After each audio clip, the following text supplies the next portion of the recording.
তারা বড় আশা নিয়ে বলেছিল যে মমতা ব্যানার্জি আসছে মানে আমাদের হাতে পেন, খাতা, বই এবং কোরআন হাতে আসবে। সেটা না এসে বরঞ্চ আরো ভয়ানকভাবে সংখ্যালঘুদের ব্যবহার করতে শুরু করলো। এতদিন ভাইয়ে ভাইয়ে মারপিট হয়েছে, গ্রামে গ্রামে মারপিট হয়েছে, মুসলমানে। এইবারে ছাড়লো না একটা ছোট্ট শিশু তামান্নাকেও ছাড়লো না, জেনে শুনে। সংখ্যালঘুরাই তো, এবং যে 5 জন অ্যারেস্ট হয়েছে তারা সব সংখ্যালঘু। তাহলে এই সংখ্যালঘুরা কি বুঝবে না?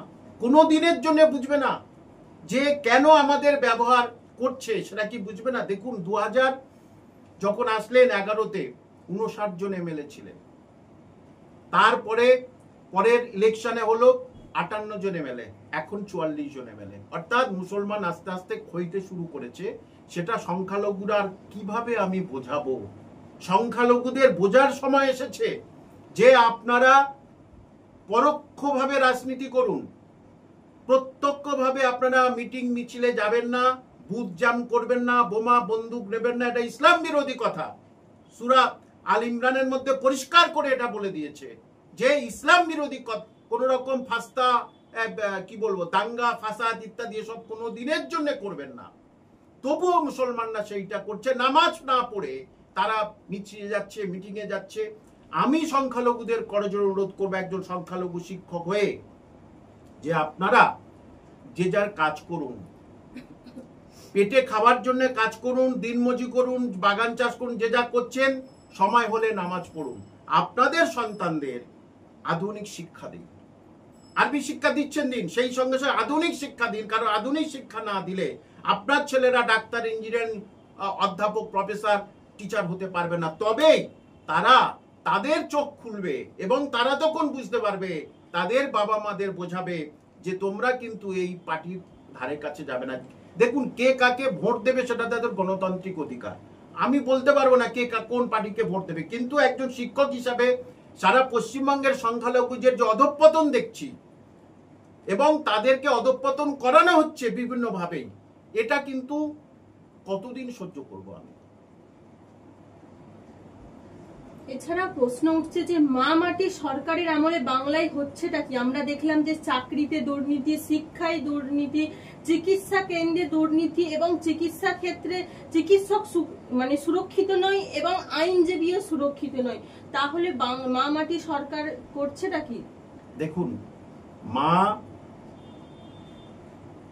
মা তার সন্তান হারিয়ে সে হাহাকার করছে। মা তার সন্তান, তমান্নাকে বলছি না, আর্জি করে, এবং বহু জায়গায় এরকম ঘটনা ঘটে। সেটা ওনার কাছে ছোট্ট ঘটনা, দুষ্টু ছেলেরা করে ফেলেছে, বা প্রেমজনিত ঘটনা ইত্যাদি। যে তাহলে মায়ের কোল খালি হচ্ছে, মা দীর্ঘশ্বাস ফেলছে। মা আজকের কিন্তু মানানসই নয়। এই মা মাটি মানুষের মাটি, যে মাটি বাংলার মাটি, রবীন্দ্রনাথ নজরুলের মাটি, পবিত্র মাটি, যে মাটিতে বহু বীর শহীদ হয়েছে, সেই মাটি আজকে রক্তাক্ত হচ্ছে। মুসলমানে রক্তাক্ত হচ্ছে।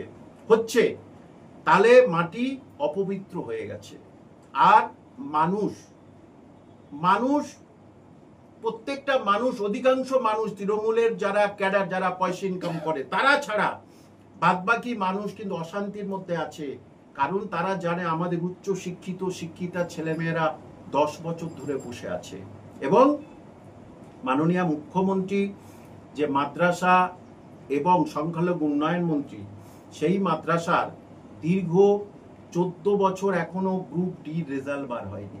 তাহলে সংখ্যালঘু ছেলেমেয়েরা যাবে কোথায়? অনেক সংখ্যালঘু যারা ইসলাম ভক্ত, তারা নামাজ রোজা পড়তে পছন্দ করে। তারা জানে মাদ্রাসায় চাকরি করলে পাশে মসজিদ থাকবে, আমাদের সুবিধা। 14 বছর মাদ্রাসায় নেই, আপনি জবাব দেবেন না? আপনি তো এই সংক্রান্ত মন্ত্রী।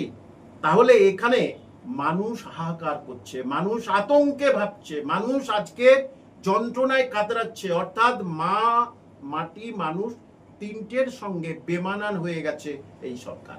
সবচেয়ে খারাপ লাগে একজন শিক্ষক হিসাবে বলতে, যে স্কুলগুলোতে মিড ডে মিলের খাবার থেকে দেয়া হবে পথ কুকুরদের, সেটা খুব ভালো জিনিস, উত্তম কাজ।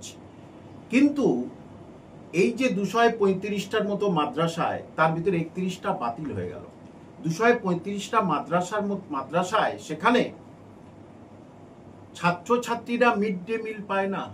তারা গরিব অসহায় বাবা মায়ের সন্তান, প্রান্তিক এলাকার তারা ছাত্রছাত্রী, তারা সেখানে পড়াশোনা করে। তাদের জন্য কি মাননীয় মুখ্যমন্ত্রীর একটু হৃদয় কাঁপলো না যে ওই সমস্ত শিশুদের জন্য একটু মিড ডে মিলের ব্যবস্থা করি?